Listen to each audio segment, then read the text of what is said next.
In battleground Pennsylvania, where Democrat John Fetterman and Republican Mehmet Oz are locked in a tight Senate race, a look inside Philadelphia's ballot processing center, where election workers are hard at work.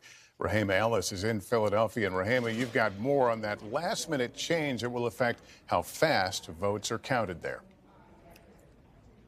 Yeah, for sure, Lester. What you see behind me is behind those curtains where people are still coming in to cast their ballot in person. What you don't see is that this is the second time in Pennsylvania history where voters have had the option to mail in their ballots. To make certain there's no fraud, state election officials are reviewing many of those ballots to ward off any possible concern about double voting. Staying on that issue of mail-in ballots, the Democrat for State Senate, John Fetterman, has joined a federal lawsuit with other Democrats to make certain that any invalid dates on those mail-in ballots doesn't mean that they would be discounted. He said to rule out those ballots would be to deny voters their rights. And it's so important here in Pennsylvania because in the last two presidential elections, it was decided in this particular state by about 1 percentage point.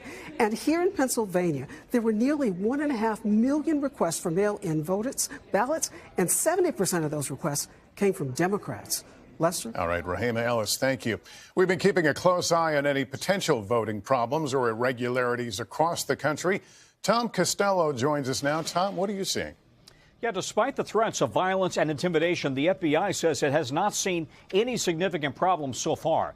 There have been a few technical issues. In Maricopa County, Arizona, 60 vote centers had tabulation problems. Election officials explained some machines were not accepting ballots, but by the afternoon, technicians changed a printer setting that seemed to resolve the issue.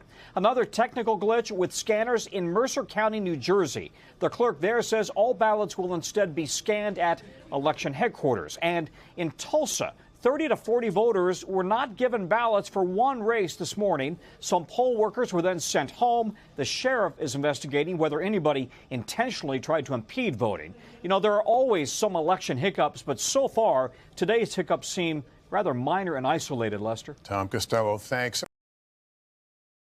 Thanks for watching our YouTube channel. Follow today's top stories and breaking news by downloading the NBC News app.